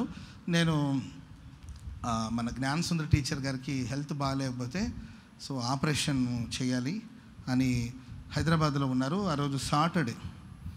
ఆ తల్లి పాస్టర్ గారు వచ్చి ప్రార్థన చేస్తాను, నేను సర్జరీకి వెళ్తాను, లేకపోతే పాస్టర్ గారు ఎప్పుడు వస్తారు అప్పుడే వెళ్తాను సర్జరీకి అంటే నాకు ఖాళీ లేదు. ఏమ్మా వచ్చిందా తల్లి? జ్ఞానసుందర్ టీచర్ వచ్చి ఉంటారు. వచ్చారమ్మా? ఓకే. సర్జరీ ఆ తల్లికి అని చెప్తే సర్లే నీకు తెలుసు కదా మళ్ళా. సాటర్డే నేను వెళ్ళానండి. వెళ్తే తల్లికి ప్రేయర్ చేసేసేసి, అది ప్రభు వల్లార్థనకు ముందు సాటర్డే అనుకుంటాను, ఈవినింగ్ అంతా వచ్చేయచ్చని నేను వెళ్ళి చిన్న ప్రార్థన చేసినప్పుడు హైదరాబాద్కి వెళ్ళాను. వెళ్ళి రిటర్న్ వస్తున్నప్పుడు సూర్యాపేట అవతల అనుకుంటాను వరదలు, విపరీతమైన వర్షం వచ్చి రోడ్డు తెగిపోయిందనమాట. ఇక ఇటు రావడానికి లేదండి. అటు తిరిగి ఇటు తిరిగి అసలు నీళ్లలో పోతున్నామా, నేల మీద పోతున్నామా, గాల్లో పోతున్నామా, ఊరు చెరువు అంతా ఏకమైపోయి అటు తిరిగి ఇటు తిరిగి సాయంత్రం 7ంటికి రావాలి. వాస్తవంగా 7ంటికో 8ంటికి కాకపోయినా ఒక 9-10ంటికి రావాల్సిన వాళ్ళు అటు తిరిగి ఇటు తిరిగి ఇక్కడికి వచ్చేసరికి తెల్లవారుజాము 5 అయింది. 5 o'clock వచ్చానండి. 5కి వచ్చి అప్పుడప్పుడు గబగబా సిద్ధపడి 7 o'clockకి ప్రేయర్కి అటెండ్ అయ్యాను. అంటే వంకరగా అంటే అటు ఖమ్మం వెళ్ళి అటు నుండి ఇంకెక్కడిగా వెళ్ళి, ఎందుకంటే రోడ్ అంతా కట్ అయిపోయింది, వరదలు వచ్చి రోడ్డు తెగిపోయింది. కాబట్టి అటు వెళ్ళి ఆ ఊరు వెళ్ళి మొత్తం మీద వచ్చి చేరతానో లేదనే నమ్మకం కూడా లేదు. వంకర టింకర అటు తిరిగి ఇటు తిరిగి అటు వెళ్ళాలి ఇటు వెళ్ళాలని మొత్తం మీద గుంటూరు వచ్చేంత వరకు గుండెను గుప్పెట్లు పెట్టుకొని వచ్చి చేరాను. ఎందుకు ఈ విషయం చెప్తానంటే మీ లైఫ్లో ఇప్పటి వరకు గమ్యం దగ్గరే, 3 hours 4 hours వెళ్ళి చేరుకోవచ్చు, ఇంకొక 10 రోజులు వెళ్ళి చేరుకోవచ్చు, లేకపోతే ఒక 1 నెల రోజులు వెళ్ళి చేరుకోవచ్చు. నీవు అనుకున్న గమ్యానికి, నీవు రీచ్ అవ్వాలనుకున్న ఆ స్థాయికి, ఆ స్టేజ్కి త్వరలో నీవు దగ్గరగానే ఉన్నావు. కానీ మధ్యలో వంకరమైన మార్గాల్ని దాటుకుంటూ వెళ్ళడానికి ఆలస్యం అనుకుంటున్నావేమో. ఆ వంకరమైన వాటిని దేవుడు చక్కగా ప్రభు మార్చబోతున్నాడు. త్వరగా దేవుడు నిన్ను గమ్యానికి చేర్చబోతున్నాడు. వ్యాపారంలో నీవు చేరుకోవాలన్న గమ్యానికి దేవుడు చేర్చబోతున్నాడు. చదువులో నీవు చేరుకోవాలన్న గమ్యానికి దేవుడు నిన్ను చేర్చబోతున్నాడు. కుటుంబాల్లో నీవు చేరుకోవాలన్న గమ్యానికి నీవు త్వరగా చేరబోతున్నావు. ప్రభు నిన్ను చేర్చబోతున్నాడు. వంకరమైన వాటిన్నిటిని దేవుడు చక్కగా ప్రభు మార్చబోతున్నాడు. హల్లెలూయా. అండ్ లాస్ట్ది కరుకైనవి సమముగా. కరుకైనవి అంటే ఏంటమ్మా అర్థం? కరుకైనవి అంటే ఏంటి? Rough and tough. అంత రఫ్గా ఉంది, గచ్చలుగా ఉంది, కరుకైనవి అవి. వాటన్నిటినీ సమముగా ప్రభు మార్చబోతున్నాడు. స్తోత్రం చెప్పండి గట్టిగా. కరుకైన మనిషి, మొరటు మనిషి, అతనికి ఏంటంటే మంచిగా మాట్లాడడం కూడా చేత కాదు కొంతమందికి. మొరటు మనిషి అంటే, మొరటు మనుషులు అంటే వాళ్ళు చెడ్డవాళ్ళని కాదు కదండి, మొరటుగా మాట్లాడతారు. సిచ్యువేషన్ అర్థం చేసుకోరు. అక్కడ సిచ్యువేషన్ ఏంటి, అక్కడ కండిషన్ ఏంటి, అక్కడ పరిస్థితులు ఏంటి, వాళ్ళ విధానాలు ఇవన్నీ ఏమి అర్థం చేసుకోనండి, అపార్థం చేసుకునే మాటలు. కఠినంగా ఉంటాయి మాటలు, గడుసుగా ఉంటుంది మాటలు, కరుకైన మనుషులు. అలాంటి వాళ్ళని కూడా దేవుడు రాతి గుండెను తీసివేసి దేవుడు మాంసపు హృదయాన్ని దేవుడు దయచేయబోతున్నాడు. కరుకైన వాటిని దేవుడు సమముగా ప్రభు మార్చబోతున్నాడు. హల్లెలూయా. యుద్ధ దినాలన్నిటిని కూడా, యుద్ధకాలం అంతటిని దేవుడు సమాప్తం చేయునుగాక. హల్లెలూయా. ఒక 2 మాటలు చెప్పి ముగించేస్తాను. ఆ తర్వాత ప్రార్థన చేసుకొని మనం సెలవు తీసుకుందాం. యెషయా ప్రవచన గ్రంథం 60వ అధ్యాయము 20వ వాక్యం. యెషయా గ్రంథం 60వ అధ్యాయము 20వ వాక్యం. నీ సూర్యుడు ఇకను అస్తమించుడు, నీ చంద్రుడు క్షీణించడు, యెహోవాయే నీకు నిత్యమైన వెలుగుగా ఉండును, నీ దుఃఖ దినములు సమాప్తములగును. Praise the lord. నీ దుఃఖ దినములు సమాప్తములగును. దుఃఖానికి పలు కారణాలు ఉండొచ్చు. కొందరికి తినడానికి లేకుండా ఏడుస్తుంటే, కొందరు తిన్నది అరక్క ఏడుస్తుంటారు. అర్థమైందండి? ఒక్కొక్కరి ప్రతి వాళ్ళది కన్నీళ్ళే. ఎవరి కన్నీళ్ళే మనం తీసివేయలేము, ఎవరి దుఃఖాన్ని మనం తీసివేయలేము. ప్రతి వాళ్ళది కన్నీళ్ళే. నీ కన్నీళ్ళకైనా విలువ ఉంటుంది, నా కన్నీళ్ళకైనా విలువ ఉంటుంది. ఆడవాళ్ళ కన్నీళ్ళు విలువైందే, మగవాళ్ళ కన్నీళ్ళు విలువైంది. మగపిల్లవాడు ఏడవద్దు అంటారు. ఎందుకు ఏడవకూడదు చెప్పండి? ఆయనకు బాధ ఉంటుంది కదండి. ప్రతి వాళ్ళు ఏడుస్తారు, ప్రతి వాళ్ళు కన్నీళ్ళు ఉంటుంది. ఇది బైబిల్ చెప్తుంది. యెహోవా నీకు నిత్యమైన వెలుగుగా ఉంటాడు కనుక నీ దుఃఖ దినాలన్నీ సమాప్తం అవుతుంది. హల్లెలూయా. అమ్మా, ఎందుకు ఏడ్చుచున్నావు? ఎవరిని వెతుకుతున్నావు? ఆమె ఏడుపు యేసు ప్రభు కోసం, ఆయన దేహం కోసం, సంఘం కోసం. దేహం అనగా సంఘం, సంఘాన్ని గురించిన దుఃఖం. అన్నా, నీవెందుకు ఏడుస్తున్నావమ్మా? మనో దుఃఖంతో నేను ఏడుస్తున్నా. ఎందుకు ఏడుస్తున్నావు అంటే, నా జీవితం ఫలభరితంగా లేదు. అందరూ నన్ను గొడ్రాలు అంటున్నారు. నా సొంత చెల్లి అన్న, పెనిన్న సొంత చెల్లిలే, నా సొంత చెల్లిలే నన్ను వేధిస్తుంది, నన్ను సూటిపోటి మాటలతో నన్ను నొప్పిస్తుంది, బాధ పెడుతుంది. నాలో ఉన్న లోపాన్ని మరలా నాకు గుర్తు చేస్తుంది. నా జీవితంలో ఫలితం లేదు, ఫలభరితమైన జీవితం లేదు, నేను సంతోషంగా లేను. ఇది నా దుఃఖం. ఇజికే, నీవెందుకు ఏడుస్తున్నావు అంటే, అకాల మరణం. ఇంకా లైఫ్లో నేనేం చూశాను? సరే, చూసిన సంగతి పక్కన పెడితే, ఒక వారసుడు కావాలి కదా. ఈ దేశాన్ని పరిపాలించడానికి ఒక వారసుడు కావాలి. వారసుడిని ఇవ్వకుండా నేను చనిపోతే దేశపు భవిష్యత్తు ఏంటి? ఈ అకాల మరణం వెంటాడుతుంటే, మరణ భయంతో దేహంలో గాయం, దేహంలో బాధ, దేహంలో కురుపు, ఆ పుండు అతని వేదన పరుస్తుంటే అతని దుఃఖం, ఆమె దుఃఖం, ఆమెకి పిల్లల గురించిన మనోవేదన. ఇస్సాకుకి పిల్లలు చేసే పనులు, వాళ్ళు తీసుకునే తీర్మానాలు బట్టి, వాళ్ళు చేసే ప్రవర్తనను బట్టి మనోవేదన కలిగింది వాళ్ళకి. ఇలా పలు విధమైన దుఃఖం మనల్ని వెంటాడుతుందేమో. రోధిస్తున్నావా, వేదన చెందుతున్నావా? బైబిల్ చెప్తుంది, నీ దుఃఖ దినాలన్నీ కూడా ఇక సమాప్తం అయిపోయింది. సాక్షాత్తు దేవుడే నీ కన్నీటిని తుడుచునుగాక, నీ దుఃఖాన్ని దేవుడు సంతోషముగా మార్చునుగాక. ఆమె దుఃఖముఖిగా ఉండటం మానేను. హల్లెలూయా. ఏడువక ఊరుకొను అనే మాట కూడా ఉంటుంది బైబిల్లో. ఎక్కడ అది అమ్మా? ఇర్మియాలో. రెఫరెన్స్ చెప్పాలి. ఎత్తుకండి. 31వ అధ్యాయము 18వ వచనం. ఇర్మియా 31:18. దేవుడు ఆజ్ఞాపిస్తున్నాడు, ఏడవక ఊరుకొనుము, కన్నీళ్లు విడిచుట మానము, నీ క్రియలన్నీ సఫలమైంది. ఆమె చెప్పండి గట్టిగా. పక్కన వాళ్ళని చూసి చెప్పండి, ఏడవద్దు, ఏడవకుండా ఊరికనే ఉండు, కన్నీళ్ళు విడవద్దు. నీ కార్యాలు దేవుడు సఫలపరచబోతున్నాడు. నీ కార్యాలన్నిటిని దేవుడు సఫలపరచబోతున్నాడు. నీ దుఃఖ దినాలన్నీ సమాప్తం అయిపోయింది. ఏడ్చే రోజులు పోయాయి, ఇంకా సంతోషించే రోజులు వచ్చాయి. పక్కన వాళ్ళని చూసి చెప్పండి, ఏడ్చే రోజులు పోయాయి, ఏడ్చే రోజులు పోయాయి. Praise the Lord. దుఃఖ దినాలన్నిటిని దేవుడు సమాప్తం చేయునుగాక. సంతోషించండి, ప్రభునందు ఆనందించండి, అధిక బలం పొందబోతున్నారు. చప్పట్లు కొడుతూ ప్రభుకు స్తోత్రం చెప్పడం గట్టిగా హల్లెలూయా. ఓకే, మన దుఃఖ దినాలన్నీ నేను ఈరోజు మీకు చెప్పాల్సిన సబ్జెక్ట్ ఏంటంటే, సమాప్తమైన తర్వాత జరిగే కార్యాలు. అది దుఃఖ దినాలు కావచ్చు, యుద్ధ దినాలు కావచ్చు. సమాప్తమైన తర్వాత నెక్స్ట్ జరిగేది ఏంటనే టాపిక్ మాట్లాడుతున్నాను. దుఃఖ దినాలన్నీ కూడా సమాప్తమైన తర్వాత ఆ నెక్స్ట్ ఏం జరుగుతుందంటే, ఆ తర్వాత వచ్చిన చదవండి. నీ జనులందరూ నీతిమంతులై ఉందరు. ఆమె చెప్పండి అందరు గట్టిగా. దేవుడు నాకు ఇచ్చిన ఈ పరిచర్యలో ఉన్న దేవుని ప్రజలందరూ కూడా నీతిమంతులుగా ఉందురుగాక, నీతిమంతులుగా ఉందురుగాక. దేవుడు నిన్ను ప్రేమించి నీకు ఇచ్చిన నీ కుటుంబ సభ్యులందరూ నీతిమంతులుగా మార్చబడదురుగాక. గుంటూరు వాళ్ళందరూ నీతిమంతులు అయ్యారు అనుకోండి, గుంటూరు సిటీ అంతా నీతిమంతులు. పాపి లేడు, ఒక పాపి లేడు, ఒక ద్రోహి లేడు, ఒక అక్రమకారుడు లేడు, ఒక వ్యభిచారి లేదు, ఒక వేశ్య లేదు, తప్పుడు పని చేసేవాళ్ళు లేరు, నరహంతకులు లేరు, హత్య చేసేవాళ్ళు ఎవరు లేరు, దొంగతనాలు లేవు. గుంటూరు సిటీ అంతా నీతిమంతులు అయ్యారనుకోండి, ఇక పోలీస్ స్టేషన్ అంతా మూతపడుతుంది.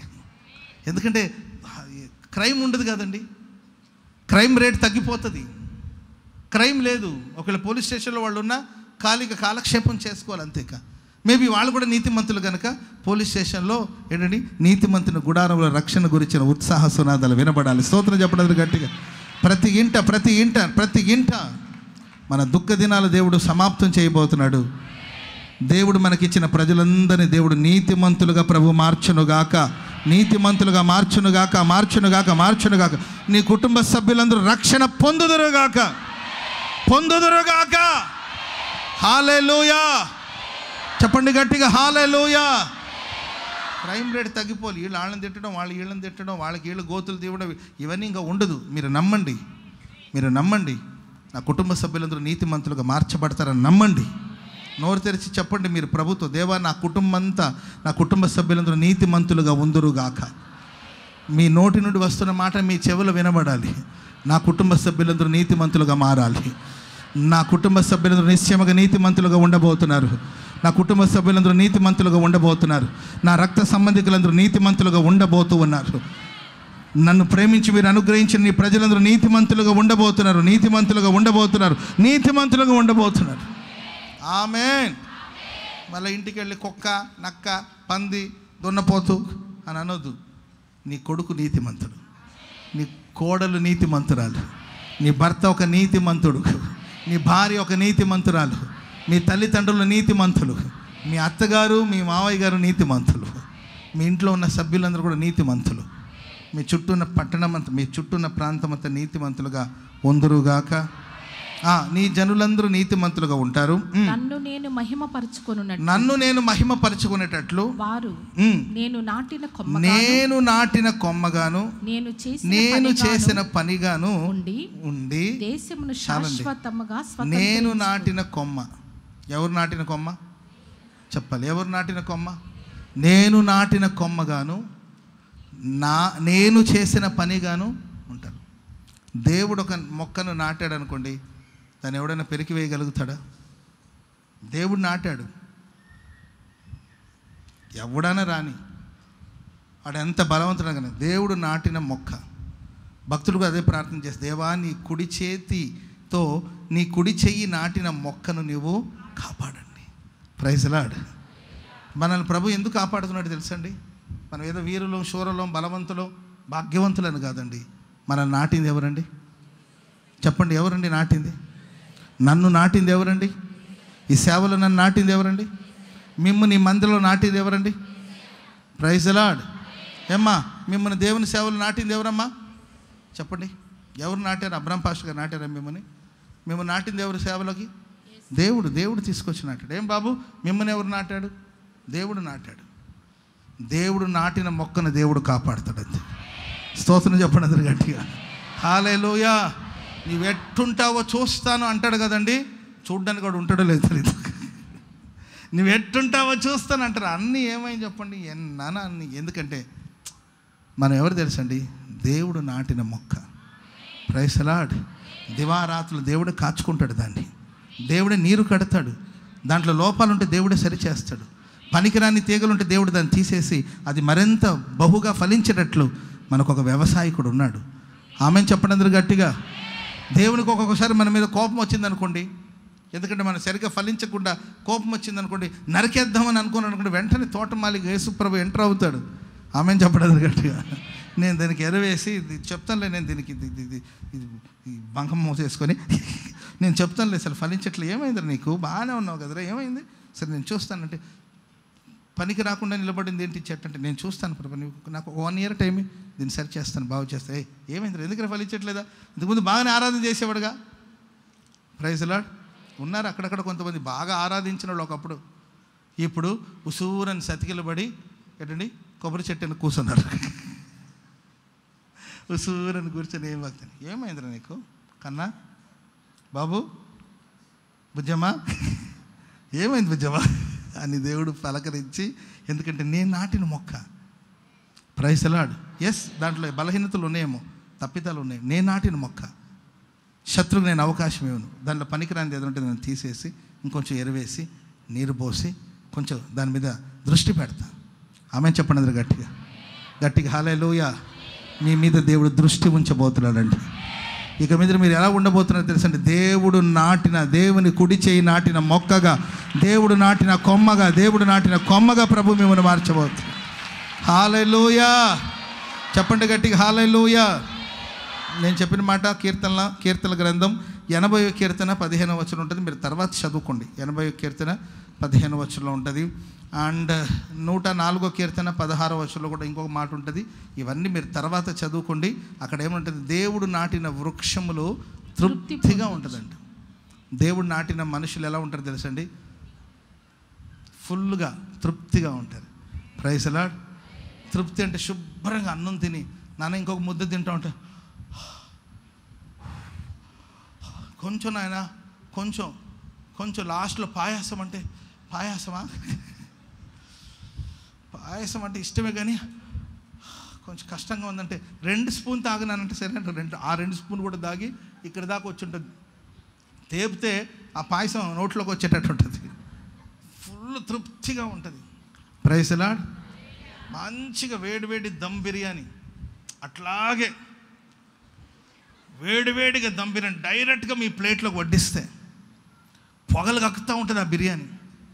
ఓ పక్కన గోంగూర పచ్చడి, ఏంటండి పక్కన ఒక కూల్ డ్రింక్ బాటిల్, ఏది చిన్న టిన్ కాదండి, పెద్ద టిన్, ఎంతనా తాగొచ్చు వేడివేడిగా. అర్థమైందండి.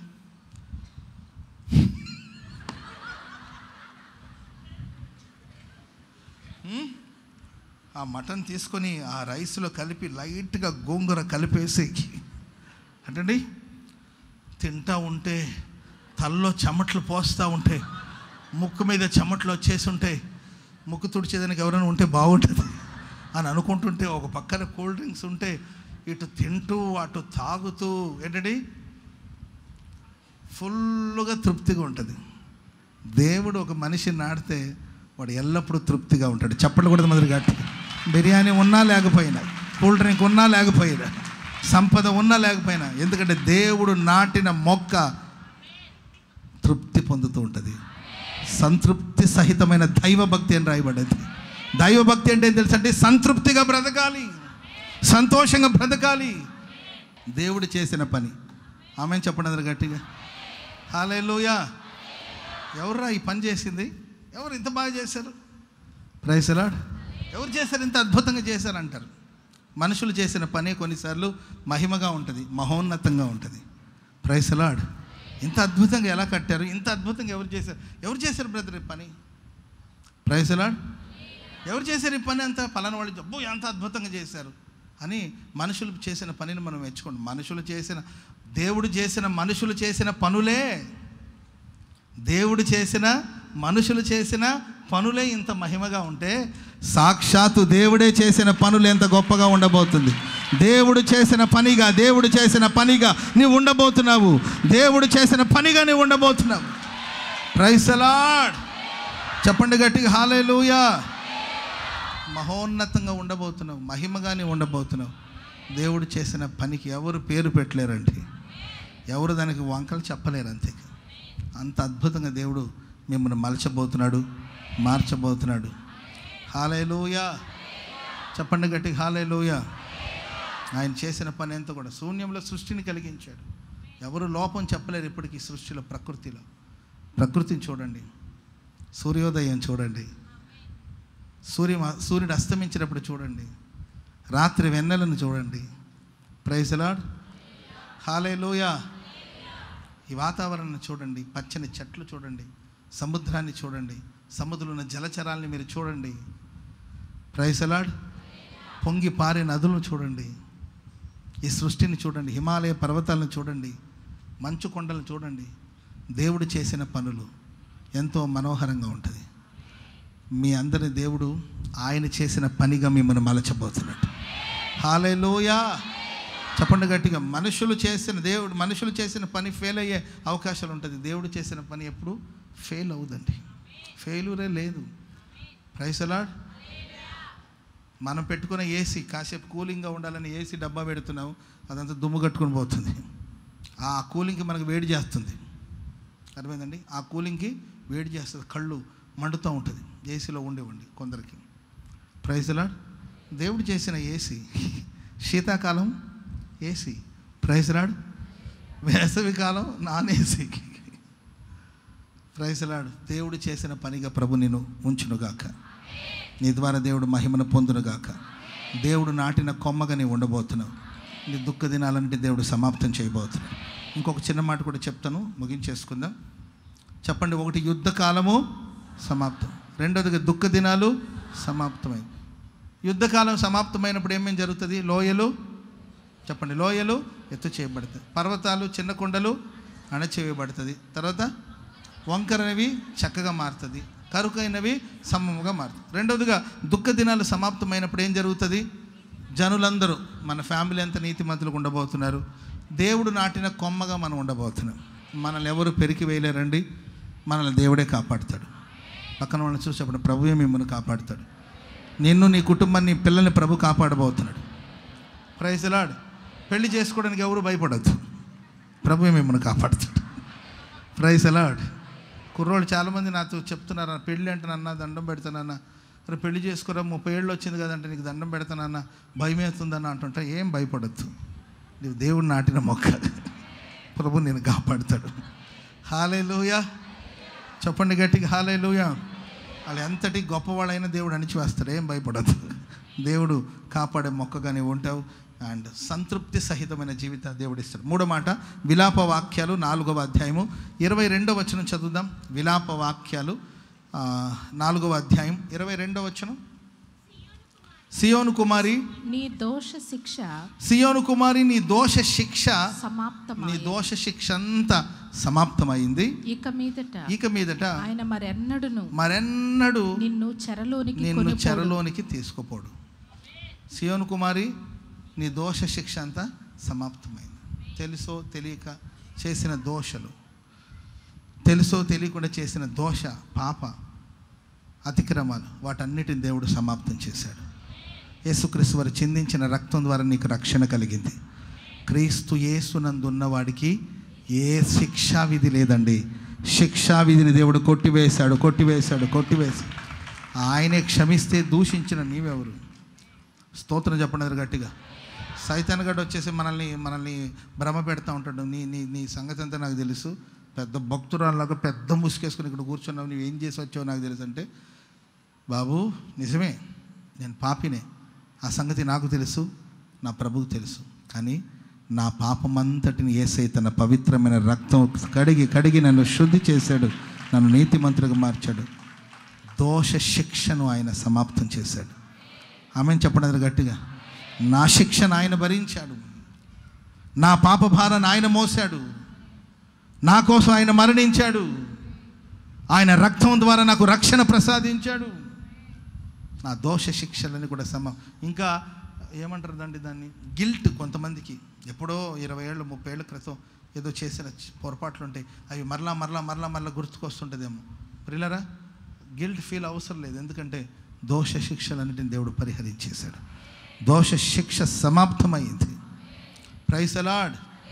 చెప్పండి గట్టిగా, హల్లెలూయా. మీరు ఆ తర్వాత మాటలన్నీ కూడా చదువుకుంటూ వెళ్ళండి.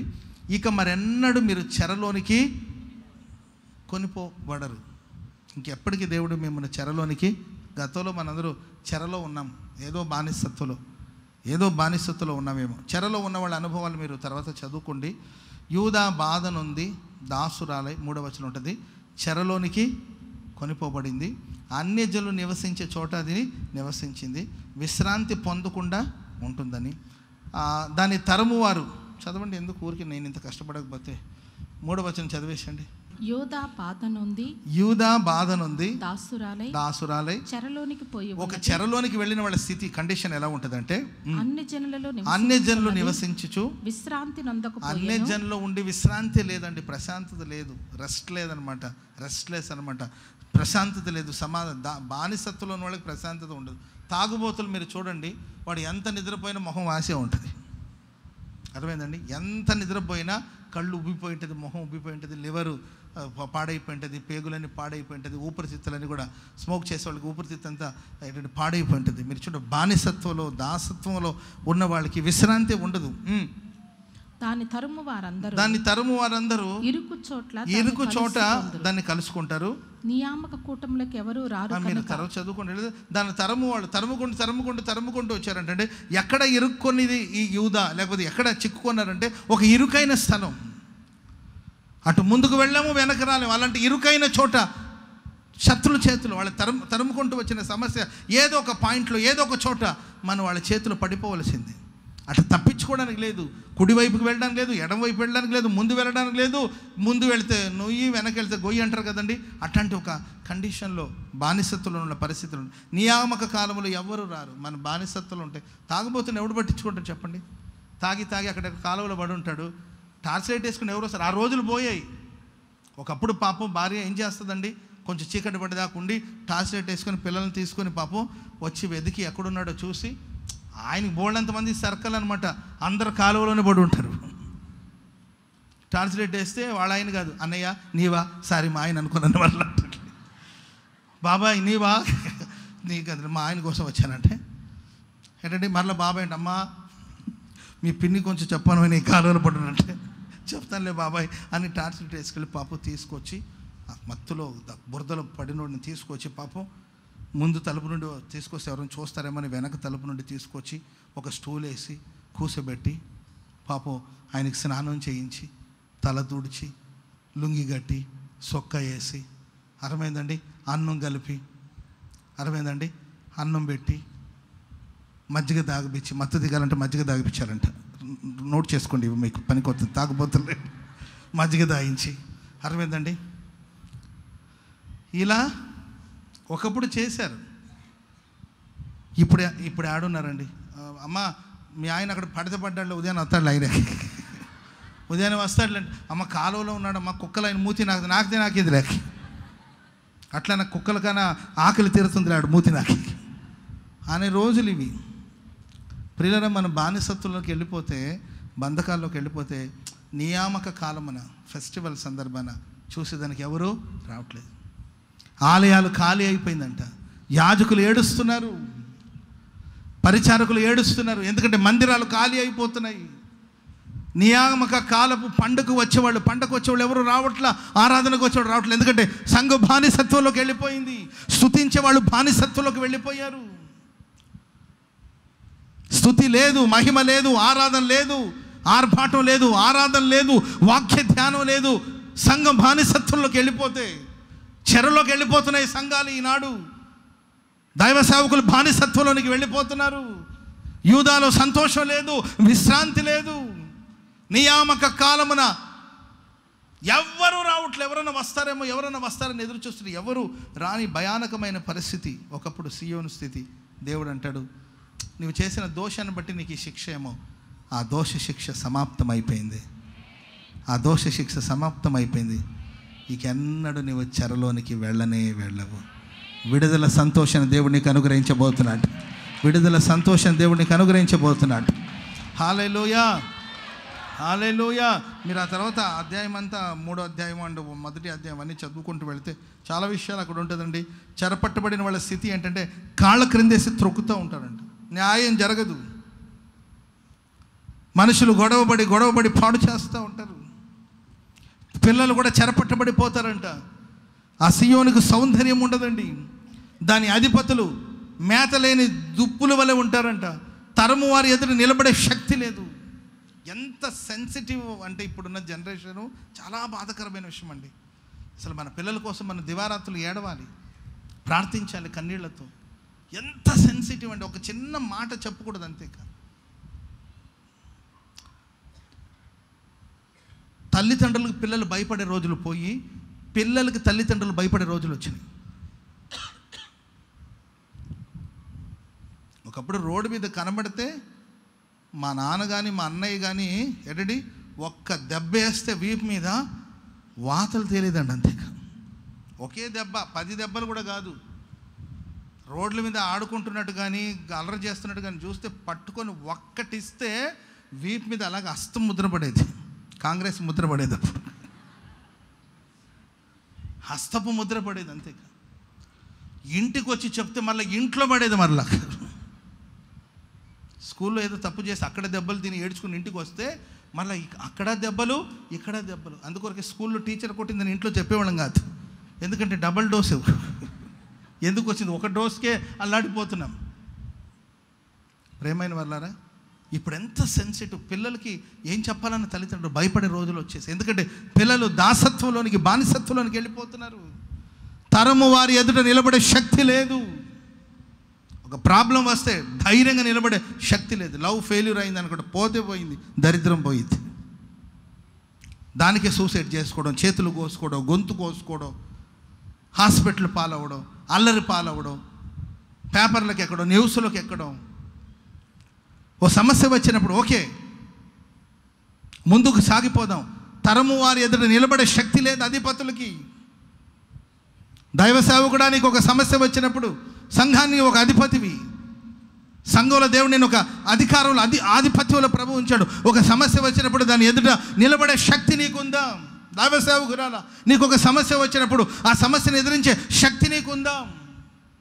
దేవుని సంఘమా, సమస్యలు వస్తాయి, పోరాటాలు వస్తాయి. ఆ పోరాటాలు ఆ సమస్యను ఎదిరించే శక్తి నీకుందంటే లేదు, బలహీనమైపోతున్నావు. బుద్ధి చెప్పవలసిన నీవు బుద్ధి చెప్పించుకుంటున్నావు, ధైర్యపరచవలసిన నీవు అధైర్యపడిపోతున్నావు. ఏడ్చే వాళ్ళ కన్నీళ్లు తుడిచే స్థాయిలో ఉన్న నీవు చిన్న పిల్లలాగా ఏడుస్తున్నావు. నీది ఏడ్చే స్థాయి కాదండి, ఏడ్చే వాళ్ళ కన్నీరు తుడిచే స్థాయి. చెప్పకూడదు మందరు గట్టిగా గట్టిగా. నీది భయపడే స్థాయి కాదు, భయపడే వాళ్ళని ధైర్యపరిచే స్థాయి.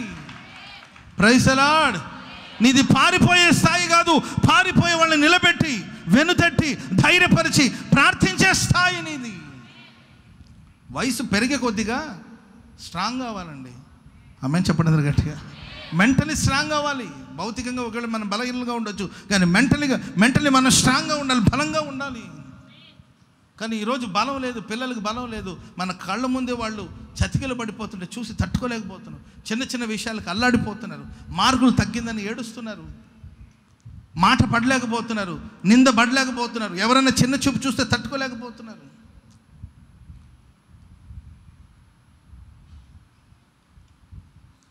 Praise the lord.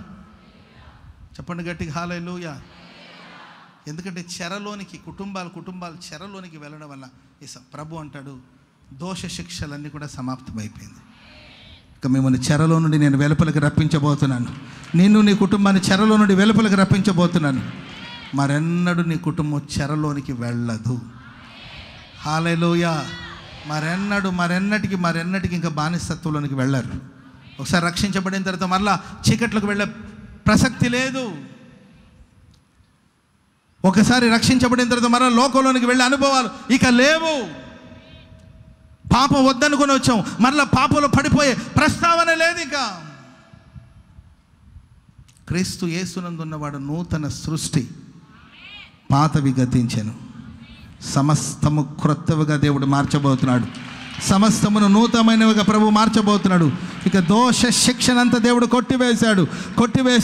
నీ దోష శిక్షణ దేవుడు కొట్టివేశాడు. నీ దోష శిక్ష సమాప్తమైంది. ఇంకా మనం ఎవరికి బానిసలు కాదండి, మన దేవుని దాసులం. ఆమేన్ చెప్పండి గట్టిగా. ఎవరు బానిసలు కాదు, ఎవరు ఊడిగం చేయాల్సిన అవసరం లేదు. ఎవరికి దాసులు కాదండి, మనం దేవుని దాసులం. Praise the lord. ఇక మరలా అలవాట్లు పడిపోతున్నాం, ఈ అలవాట్లు పడిపోతున్నామో. మారు మనసు మంది బాప్టిజం పొందరా అంటే కొంతమంది డౌట్, అన్న మా బాప్టిజం పొందితే మరలా పాపంలో పడతానేమో అని. నువ్వు రక్షణ పొందకముందే నీకు డౌట్, పడతానేమో. ఖచ్చితంగా పడతావు. నీవు ఒక నిశ్చయం, ఒక నమ్మకం, ఒక నిజం, నేను ప్రభు కోసం జీవిస్తాను. మీరు పడిపోతాను, నేను యవనస్తులు తప్పక త్రొట్టిల్లిపోతారేమో, కానీ నేను ఇప్పుడు యవ్వనస్తుని కాదు, ఆత్మీయ పరిపక్వత పొందానని చెప్పాలి. మరి స్తోత్రం చెప్పడం గట్టిగా.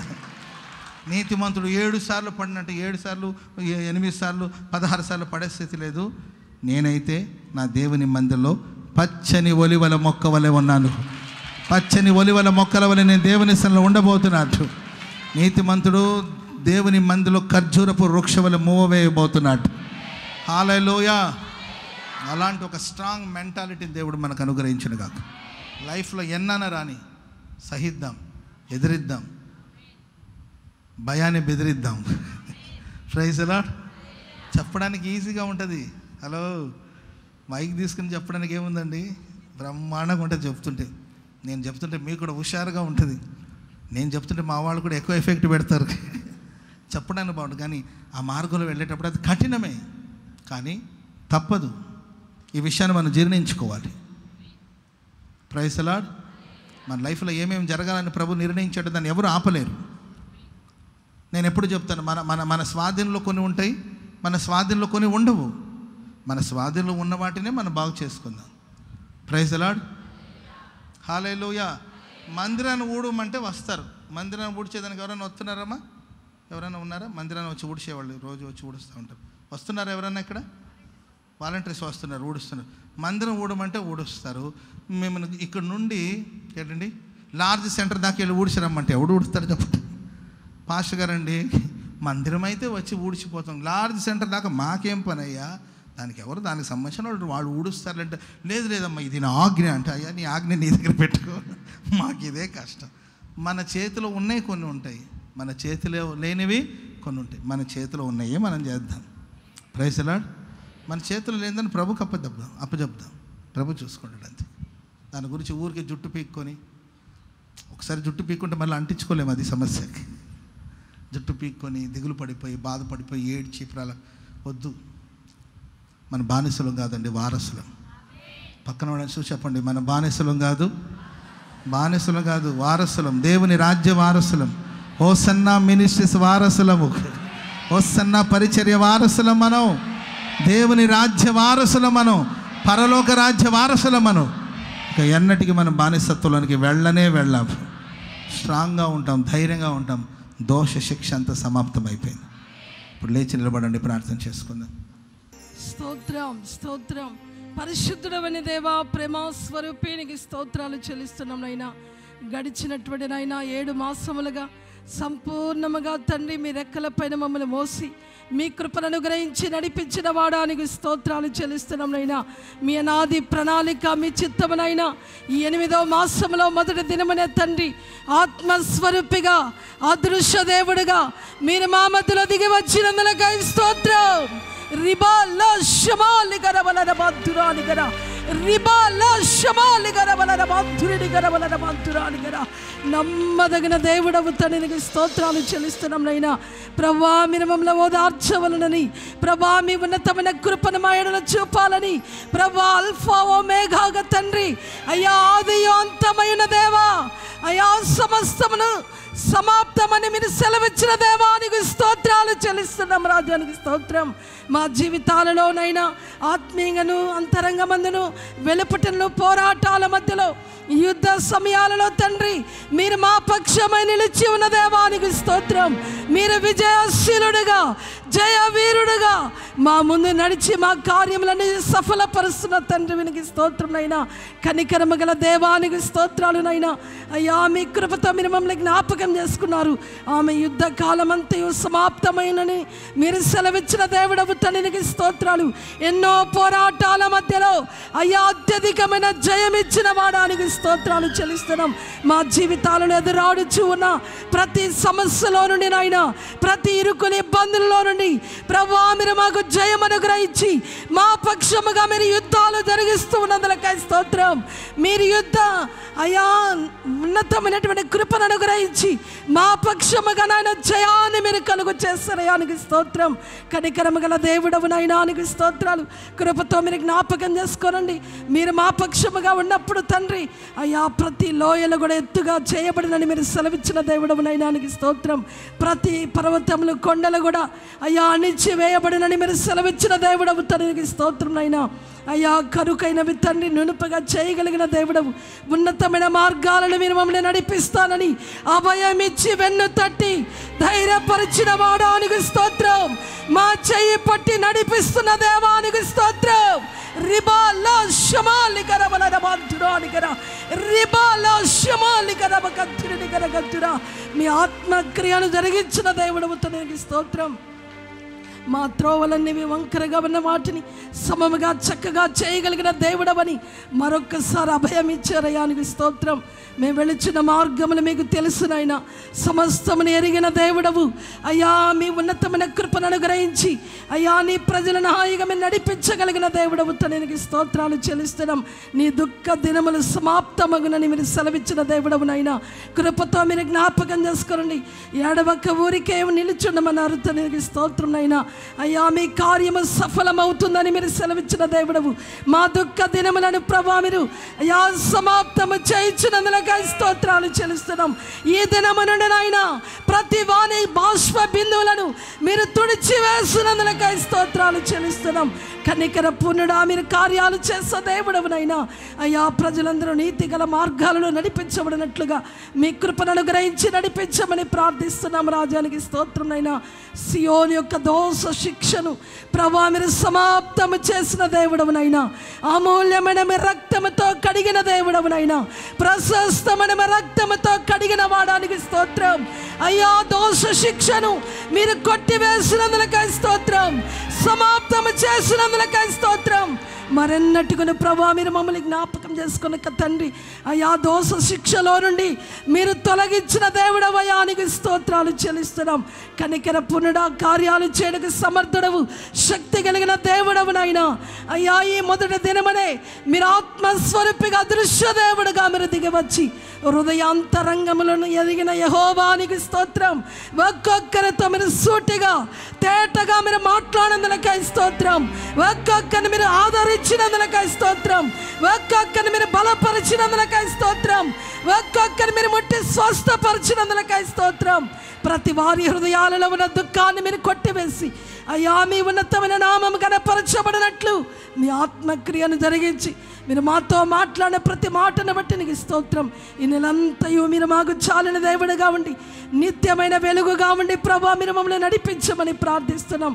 అల్ఫా ఓమేగా తండ్రి ఆదియు అంతమైన దేవుడవునైనా సమస్తమును సమాప్తమని మీరు సెలవిచ్చిన దేవానికి స్తోత్రాలు చెల్లిస్తున్నాం. మీ చిత్తానుసారంగా నడిపించి మీ దివ్యనామానికి మాత్రమే మహిమ తెచ్చుకున్నామని చేరికుడి ఉన్న ప్రతి వారిని నిండారులుగా దీవించండి. మీ దాసులు కూడా మరింతగా మీరు అభిషేకించండి. ఘనత నిమిత్తమైన పాత్రగా యజమానుడా మీ చేతుల బలమైన సాధనముగా మీరు వాడుకోరండి. అయ్యా ప్రతి కార్యక్రమాలలో ప్రతి స్థలమంది మీ దాసులను అయ్యా ప్రతి స్థలములో కూడా తండ్రి విజయోత్సవములతో మీ నామము గణపరచబడినట్లు మీరే నడిపించి మీ దివ్యనామానికి మాత్రమే మహిమ తెచ్చుకోనమని మా ప్రాణాత్మ దేహాలు మీరు పరిశుద్ధపరిచి మీ ఉన్నతమైన రాజ్య వ్యాప్తి సిద్ధపరిచి ఆయుత్తపరచమని యేసు శక్తి కలిగిన నామములో ప్రార్థన చేసి వేడుకొనిచున్నాము తండ్రి. ఆమేన్ ఆమేన్.